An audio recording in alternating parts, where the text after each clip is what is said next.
The intelligent investor bye Benjamin Graham. Book summary. यह करो और अमीर बन जाओ। 99% लोग इस कारण से शेयर मार्केट में पैसा डुबाते हैं। सही कीमत पर शेयर खरीदने का जादुई तरीका। पैसे कहाँ इन्वेस्ट करें? पैसों को समझकर पैसा कमाओ। इन बातों से शेयर मार्केट से पैसा बरसेगा। पैसा बचाने के रूल्स। शेयर बाजार से कैसे पैसा कमाया जा सकता है? कैसे चुने बेहतरीन स्टॉक्स? क्या आपने कभी स्टॉक मार्केट में पैसे लगाने के बारे में सोचा है, लेकिन ज्यादा नॉलेज न होने के कारण आपने कभी रिस्क ही नहीं लिया? लेकिन अगर आपसे कहा जाए कि इन्वेस्टमेंट की नॉलेज के बगैर भी आप अपने पैसे को इन्वेस्ट कर सकते हैं, इसके साथ ही बहुत सारे पैसे भी कमा सकते हैं, तो इन्वेस्टमेंट की सारी स्ट्रैटेजी को जानने के लिए आपको इस बुक को अवश्य ही पढ़ना होगा। द इंटेलिजेंट इन्वेस्टर बुक को दुनिया के जितने भी बड़े और बेहतरीन इन्वेस्टर हैं, उन सभी ने इसको जरूर पढ़ा है। वारेन बुफेट ने तो यहां तक कह दिया कि उनकी जितनी भी सक्सेस है, उस सारी सक्सेस का क्रेडिट इस बुक को देना चाहते हैं। इसको इन्वेस्टिंग की दुनिया में बाइबल ऑफ इन्वेस्टिंग भी कहा जाता है, यानी यह एक तरह का इन्वेस्टिंग से संबंधित महान ग्रंथ भी है। द इंटेलिजेंट इन्वेस्टर इस बुक को बेंजामिन ग्राहम ने लिखा है। इसको सबसे पहले 1949 में पब्लिश किया गया था। ग्राहम एक अमेरिकन इकोनॉमिस्ट और प्रोफेशनल इन्वेस्टर थे। ग्राहम को ही सबसे पहले वैल्यू इन्वेस्टिंग करने वाला इंसान माना जाता है। वारेन बुफेट जो कि बहुत फेमस इन्वेस्टर हैं, ग्राहम को उनके इन्वेस्टमेंट को समझाने का सारा श्रेय देते हैं। उनको अपनी जिंदगी में पिता के बाद दूसरा सबसे प्रभावशाली व्यक्ति बताते हैं। इससे आपको पता चलेगा कि बहुत कम मेहनत और क्षमता के साथ भी एक बेहतरीन रिजल्ट पाया जा सकता है। एक सक्सेसफुल इन्वेस्टिंग के लिए आपको किसी फैंसी डिग्री, हाई आईक्यू या लक की जरूरत नहीं है। आपको बस इन्वेस्टिंग की बेसिक नॉलेज, एक इन्वेस्टमेंट स्ट्रैटेजी और अपने इमोशंस को कंट्रोल करना आना चाहिए। अगर आप यह चीज करते हो, तो आप इजीली स्टॉक मार्केट से बहुत अच्छा प्रॉफिट कमा सकते हो। यह बुक रीड करने में थोड़ी बोरिंग है, लेकिन इसके हर एक पेज पर टाइमलेस इन्वेस्टिंग विजडम है। डेफिनेशन ऑफ इन्वेस्टमेंट हमेशा अधिकतर लोग समझते हैं कि कोई भी चीज खरीद लो, फिर उसे 2 साल, 5 साल या 10 साल तक रखे रहो, तो वो इन्वेस्टिंग होती है, जबकि यह इन्वेस्टिंग बिल्कुल नहीं होती। ग्राहम ने सजेस्ट किया है, इन्वेस्टिंग में 3 चीजों का होना बहुत जरूरी होता है।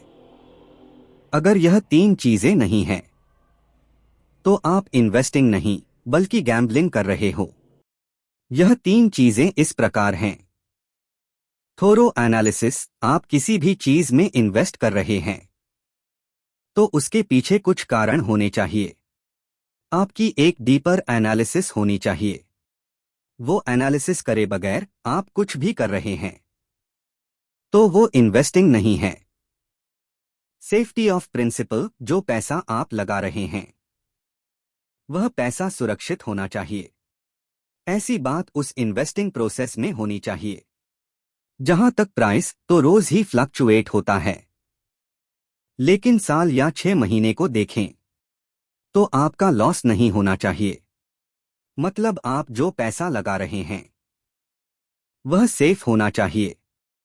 Adequate return. आपको इन्वेस्ट किए गए अमाउंट पर सफिशिएंट रिटर्न भी मिलना चाहिए। डिफिकल्ट रिटर्न थंबनेल रूल के हिसाब से वो होता है जो आपको फिक्स एसेट्स से मिल सकता है, उससे 5% ज्यादा होना चाहिए।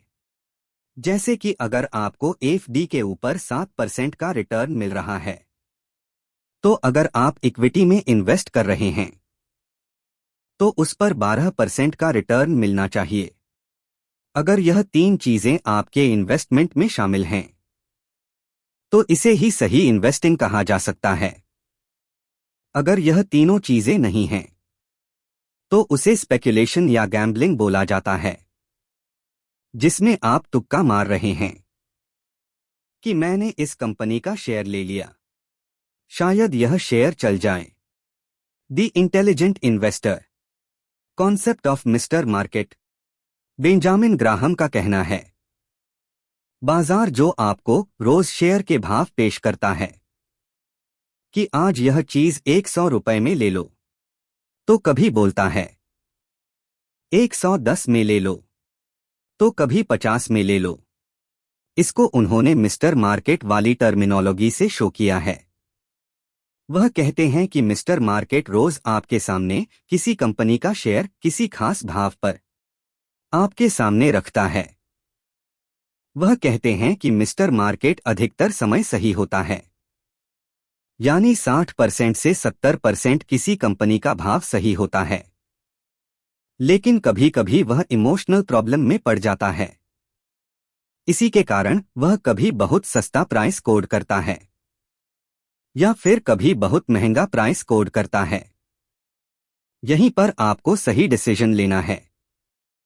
अगर आपने सही डिसीजन लिया तो आपको उसके बढ़िया रिजल्ट मिलेंगे। जहां अपनी गलती की तो उसके खराब रिजल्ट मिलेंगे। ग्राहम का सजेशन है कि जब मिस्टर मार्केट बहुत पेसिमिस्टिक हो तो आपको खरीदना चाहिए। जब मिस्टर मार्केट बहुत ऑप्टिमिस्टिक हो तो आपको नहीं खरीदना चाहिए, तब आप बेचिए। यानी जब मार्केट में बहुत ज्यादा गिरावट हो तो आपको खरीदना चाहिए। वही जब मार्केट में बहुत ज्यादा तेजी हो तो आपको बेचना चाहिए। The intelligent investor margin of safety. Margin of safety ने इन्वेस्टर्स की जिंदगी बदल दी। इन्वेस्टिंग को एक प्रोफेशनल रूप इसी कॉन्सेप्ट ने दिया।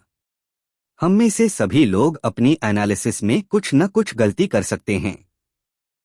हो सकता हमारा एनालिसिस सही हो, लेकिन इकोनॉमिक एनवायरनमेंट बदल जाए, जिसकी वजह से हमें लॉस सकता है। कई रीजन हो सकते हैं जिसके कारण आप जो उम्मीद कर रहे हैं वह सही न हो। इसलिए जरूरी है कि आप पहले से ही सेफ्टी लेकर चलें। जैसे मान लेते हैं आप एक इंजीनियर हैं, आपको एक ब्रिज बनाने का काम दिया गया है जिसकी 10,000 पाउंड की कैपेसिटी हो, तो क्या आप 10,000 पाउंड वाली कैपेसिटी वाला ही पुल बनाएंगे? अगर आपने एग्जैक्टली 10,000 पाउंड का ही पुल बना दिया, फिर अगर उस पर 11,000 पाउंड वाला ट्रक निकला तो ब्रिज टूट जाएगा, फिर आपके लिए प्रॉब्लम हो जाएगी। तो हमें मार्जिन ऑफ सेफ्टी लेकर चलनी चाहिए। इसलिए हमें 12,000 पाउंड की कैपेसिटी का ब्रिज बनाना चाहिए ताकि आपको सेफ्टी मिल जाए। यही सेफ्टी आपको इन्वेस्ट करते समय भी मिलनी चाहिए। वह तब मिलेगी जब आप किसी भी कंपनी का शेयर उसके फेयर प्राइस से नीचे खरीदे। अगर उसका फेयर प्राइस 100 रुपए बनता है तो आपको उसे 70, 80 या 60 में खरीदना चाहिए। जब आप उसे नीचे के भाव पर खरीद रहे हैं, यानी 100 की चीज को 70 में खरीद रहे हैं, तो जो आपकी तरफ से एनालिसिस में गलती हो सकती है वह यहां पर डिस्काउंट हो जाएगी। कंपनी का थोड़ा बहुत बिजनेस जो खराब हो सकता है वो आपको सेफ्टी दे देगा, या ओवरऑल बिजनेस एनवायरनमेंट खराब हो जाए तो यहां आपको सेफ्टी मिल जाएगी। इसलिए हमेशा मार्जिन ऑफ सेफ्टी का ध्यान रखना चाहिए। The intelligent investor types of investors. Benjamin Graham ने इन्वेस्टर्स के कुछ टाइप बताए हैं जो इस प्रकार हैं। डिफेंसिव इन्वेस्टर, यह ऐसे इन्वेस्टर होते हैं जिन्हें लॉस से डर लगता है, जो टाइम नहीं देना चाहते, जो रिसर्च नहीं करना चाहते, इसके साथ ही जो ज्यादा रिस्क नहीं लेना चाहते। ऐसे इन्वेस्टर को ही डिफेंसिव इन्वेस्टर्स कहते हैं। यह इन्वेस्टर्स ऑटोपायलट टाइप के नेचर के होते हैं। वह ऐसा पोर्टफोलियो बनाना चाहते हैं जिसमें वह ऐसे शेयर को रख दें जिसमें ज्यादा सोचने विचारने की जरूरत न पड़े, रेगुलेट ट्रैक करने की जरूरत न पड़े, ऐसी कंपनियों में निवेश करना चाहता है। यह इन्वेस्टर्स ज्यादा इमोशनल होते हैं। यह फियर, ग्रीड जैसी चीजों से ज्यादा डरते हैं। इन्हें एवरेज रिटर्न ही प्राप्त होते हैं। एंटरप्राइजिंग इन्वेस्टर, यह वह इन्वेस्टर होते हैं जो रिस्क लेना चाहते हैं, जो मेहनत करना चाहते हैं, जो रिसर्च के लिए टाइम दे सकते हैं। ऐसे इन्वेस्टर्स को खुद पर काफी भरोसा होता है। उसे लगता है कि वह अच्छी रिसर्च कर रहा है। वह खुद पर कॉन्फिडेंट रहता है। ग्राहम कहते हैं, अगर लॉन्ग टर्म की बात करें तो ऐसे इन्वेस्टर्स ज्यादा रिटर्न बनाते हैं। वही यह इन्वेस्टर्स डिफेंसिव इन्वेस्टर्स की तरह का पोर्टफोलियो पसंद नहीं करते। यह इन्वेस्टर्स डिसीजन मेकिंग पोर्टफोलियो को पसंद करते हैं। यह इन्वेस्टर्स इमोशनल नहीं होते, बल्कि इंटेलेक्चुअल होते हैं। यह नॉलेज और इंटेलिजेंस पर भरोसा रखते हैं। इनमें पेशेंस होता है। इन इन्वेस्टर्स को एवरेज से ज्यादा रिटर्न मिलते हैं। हाइब्रिड इन्वेस्टर एंटरप्राइजिंग और डिफेंसिव इन्वेस्टर्स के बीच एक और इन्वेस्टर भी हो सकता है, जिसे हाइब्रिड इन्वेस्टर्स कहते हैं। यह वह लोग होते हैं जो डिफेंसिव के साथ एंटरप्राइजिंग भी होते हैं। यह दरअसल उस कैटेगरी के लोग होते हैं जो रिसर्च में टाइम खर्च करना नहीं चाहते हैं, या फिर इनको रिसर्च करने की नॉलेज ही नहीं होती। किसी सही व्यक्ति की एडवाइस लेने के लिए पैसा भी खर्च करना नहीं चाहते। ऐसे लोग टीवी पर या सोशल मीडिया पर सुनकर अपना इन्वेस्टमेंट करते हैं। ऐसे लोगों को हमेशा बिलो एवरेज रिटर्न मिलता है। ज्यादातर समय वह लॉस में ही रहते हैं। ग्राहम सजेशंस देते हैं कि आप हाइब्रिड इन्वेस्टर कभी न बने हैं। या तो आप प्रॉपर रिसर्च कीजिए, या नहीं कर सकते तो डिफेंसिव इन्वेस्टर्स की स्ट्रैटेजी को फॉलो कीजिए। The intelligent investor, 5 strategies to maximize returns. Graham ने यहां पर इन्वेस्टमेंट की 5 स्ट्रैटेजीज दी है, जिन्हें आप अपने नेचर के हिसाब से फॉलो कर सकते हैं। इसे फॉलो करके आप अच्छे रिटर्न भी हासिल कर सकते हैं। First strategy for defensive investor. Defensive investors को यहां मिनिमम एफर्ट की जरूरत होती है।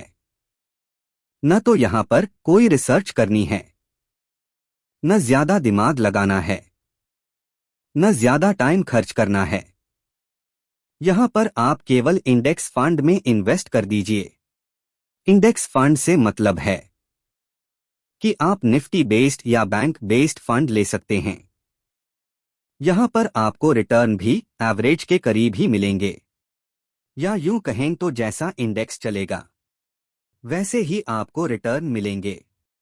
यह मिनिमम एफर्ट वाली स्ट्रैटेजी है। यहां आपको मेहनत बिल्कुल भी नहीं करनी, बस आपको इंडेक्स फंड में इन्वेस्ट कर देना है। Second strategy. इस स्ट्रैटेजी में आपको थोड़ी मेहनत करनी है। यह भी डिफेंसिव इन्वेस्टर्स के लिए ही है। इसमें ग्राहम कहते हैं कि आप ऐसी कंपनी में इन्वेस्ट कीजिए जिसका कम से कम रेवेन्यूज $500 मिलियन का हो। अगर इससे कम रेवेन्यू है तो इन्वेस्ट मत करिए। उस कंपनी के पास करंट लायबिलिटीज के 2 गुने करंट एसेट्स होने चाहिए। उस कंपनी की लॉन्ग टर्म बोरोइंग उसके नेट करंट एसेट्स से कम होनी चाहिए। वह कंपनी पिछले 10 साल से लगातार प्रॉफिटेबल होनी चाहिए। ऐसा न हो कि वह बीच के एक आधा साल लॉस में रही हो। वह कंपनी पिछले 10 साल से लगातार डिविडेंड पे कर रही हो। इस कंपनी को आपको ऐसे देखना चाहिए। इसके साथ ही वह कंपनी ऐसी होनी चाहिए जो अपना मिनिमम ईपीएस 10 साल के आधार पर 1/3 बढ़ा लेती हो, यानी 10 साल के अंदर 33 से 35% की ग्रोथ दे देती हो। ऐसी कंपनियों में भी आप इन्वेस्ट कीजिए तो ज्यादा से ज्यादा 15 टाइम्स ऑफ अर्निंग के ऊपर मत करिए, या वह अपनी बुक वैल्यू के 1.5 टाइम्स के नीचे चल रही हो, तभी इन्वेस्ट कीजिए। इस स्ट्रैटेजी का जब आप पोर्टफोलियो बनाएं, तो आपको मिनिमम 10 और मैक्सिमम 30 स्टॉक्स रखना चाहिए। Third strategy. यह स्ट्रैटेजी उन्होंने एंटरप्राइजिंग इन्वेस्टर्स के लिए बनाई है। यहां पर रिस्क थोड़ा ज्यादा होता है, इसके साथ रिसर्च वर्क भी ज्यादा होता है। यहां पर आप उन कंपनियों में इन्वेस्ट कीजिए जिनके करंट एसेट्स कम से कम 1.5 टाइम्स करंट लायबिलिटीज से ज्यादा हो। इन कंपनियों का करंट डेट करंट एसेट्स से 1.1 टाइम से ज्यादा नहीं होना चाहिए, यानी 110% से ज्यादा उसके ऊपर कर्जा नहीं होना चाहिए अपने करंट एसेट्स के मुकाबले। दूसरी चीज जो देखनी है, उस कंपनी ने पिछले 5 सालों में कोई लॉस न किया हो, यानी पिछले 5 सालों में वह हर साल प्रॉफिटेबल रही हो, साथ में लगातार डिविडेंड भी पे कर रही हो, इसके साथ उसकी अर्निंग में कुछ ग्रोथ भी हो। ऐसी कंपनी के स्टॉक्स आपको उसके फिक्स्ड एसेट्स का 1.2 टाइम्स से ज्यादा नहीं लेना चाहिए, यानी उसका जितना फिक्स्ड एसेट्स है उसके मुकाबले उसको 1.2 से मल्टीप्लाई कर दीजिए, तो उतना आपको उसका मार्केट कैप मिल जाएगा, यानी उस मार्केट कैप से ऊपर आपको नहीं लेना है।